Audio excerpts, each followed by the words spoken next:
college I will be attending will be the University of Kentucky.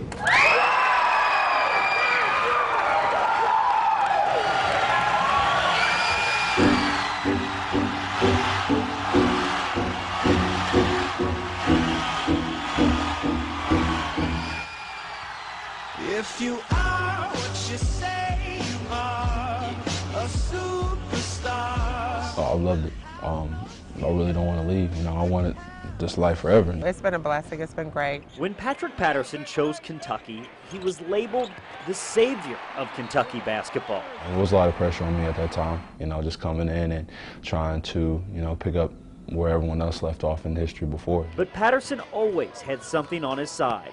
Unconditional support from the entire Solid Blue fan base. Since day one, you know, since I put my autograph on my signature on the paper, signed the dotted line, I felt the love from the fans since day one. So no matter what we are facing, you know, no matter what type of downward slope that we've had throughout the years, you know, the fans have always been there behind my back to support me. We're very blessed and we're very appreciative of the fans and stuff still sticking with us and supporting him. The love doesn't just stop with Patrick. It's also extended to his parents, Buster and Tawana. My mom loves it.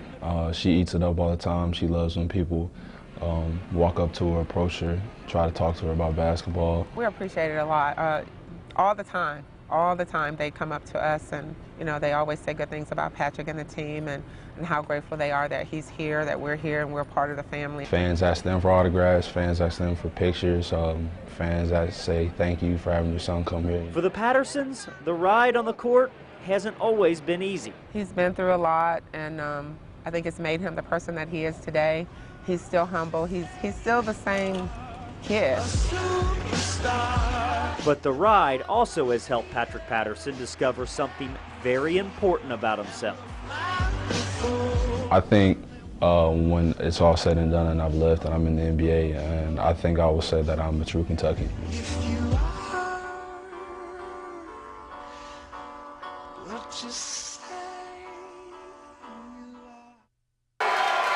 It won't be 34-year-old Allison Lundergan Grimes' first time through the Fancy Farm ringer. While I enjoy the political gamesmanship of back and forth, But it will be the first time Grimes is the target of the choreographed Mitch McConnell Fancy Farm treatment, slicing Democrats with a smile. Steve likes his state workers like his martinis. Shaken down, not heard. And candidates have to expect no respect from the crowd. Many of the last 25 years of the 133-year-old tradition have belonged to McConnell-orchestrated gags, from Ben Chandler being compared to one of the seven dwarves. If Sleepy Chandler can't do anything about the most corrupt administration in Kentucky history, how can we trust him to do better as governor? To Steve Beshear depicted as casino operator Easy Money Steve. The 2011 speeches may hint at what to expect this year. We need a governor who will stand up to Barack Obama, not endorse him. scare tactics based on half-truths.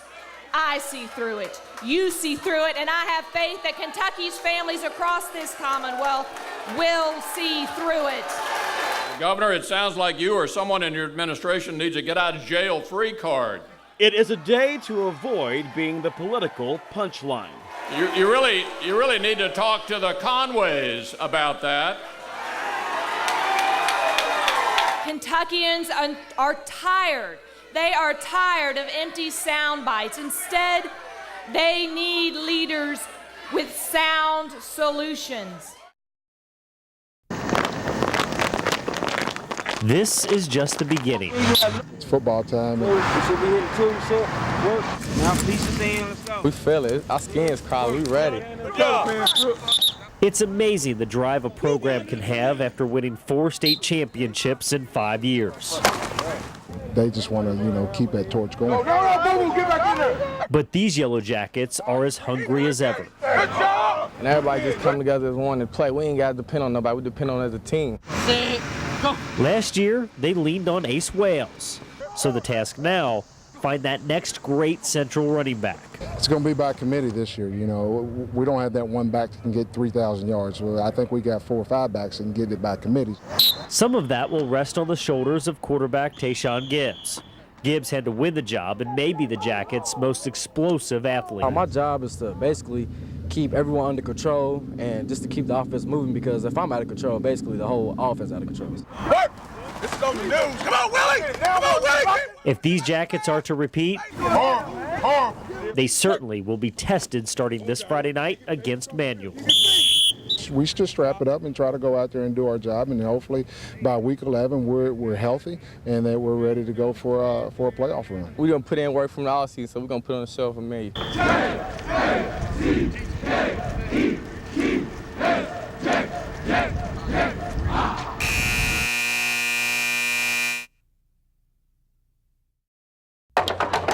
It's the sound of progress in Louisville's Portland neighborhood. Hundreds of Thornton's employees spent the day cleaning, painting, and building at Catholic Charities of Louisville. We want to be an active part of the community, so we want to get out and help those who are our customers and those who are a little less fortunate to better their lives. Part of their work will benefit the Sisters Visitor Center. We could never have afforded to do this, so this is just beyond words for me. The other part will benefit victims of the tornado that struck Henryville on March 2nd. These volunteers are building frames for 8 homes and 10 sheds that will be shipped to Henryville, and someone special showed up to help. Painting or whatever, cleaning, whatever they need us to do, we're willing to pitch in. Stephanie Decker lost part of both her legs that day. Her recovery is progressing. She's now able to walk with the help of prosthetics, so she wants to help other families. Every little bit helps. Henryville is rebuilding, and it's a slow process, and to be able to add this to it has just really helped bring the community together and give them some hope and looking for the future. The work of many helping 2 communities move forward. Maggie Ruper, WHAS 11 News.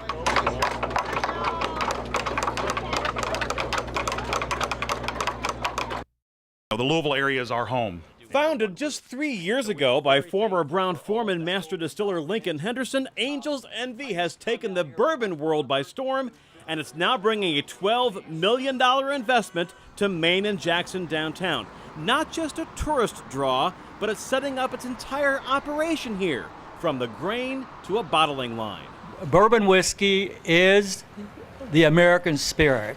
In the mid-19th century, 150 different whiskey businesses stretched 13 blocks on Main and Market. Right at Prohibition, that's gone. So really the rest of the state of Kentucky has kind of claimed that history, and our job is to kind of, okay, let's circle the wagons back here a little bit. Let's look at the historical perspective. Let's revive some of those historical recipes and some of those historical production methods and bring them back down here. Bourbon is coming back with major projects planned all along Main Street. The Evan Williams Bourbon Experience across from the Center for the Arts, the Michter's Distillery, and the historic Fort Nelson Building, and of course Whiskey Row's historic warehouses. The Urban Bourbon Trail has gone from drawing board to a major tourist draw. With these distilleries now, we're going to see a higher end traveler coming into town. We're going to see more visitation on the streets. It's just great for Louisville.